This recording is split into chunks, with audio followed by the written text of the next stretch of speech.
আজকে আমি বানাচ্ছি ম্যাঙ্গো ফ্রুটি। এর আগে তো আমি দোকান থেকে কিনে খেয়েছি, কিন্তু এবার আমি বাড়িতেই বানিয়ে ফেললাম। খেতে কিন্তু দারুণ হয়েছিল, একদম দোকানের ফ্রুটির মতো। ম্যাঙ্গো ফ্রুটি বানানোর জন্য কাঁচা আম আর পাকা আম দুটোই লাগবে। প্রথমে আমি কাঁচা আমটাকে খোসা ছাড়িয়ে ছোট ছোট করে টুকরো করে নিচ্ছি। এরপর পাকা আমটাও ঠিক একইভাবে কেটে নেব।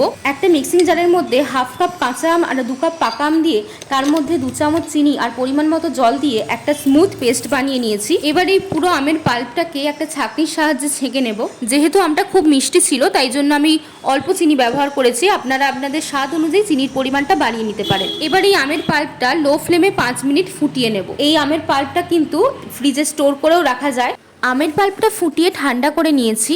এবার এখান থেকে আমি 1.5 কাপ আমের পাল্প আর 2 কাপ ঠান্ডা জল দিয়ে ফ্রুটিটা তৈরি করে নেব।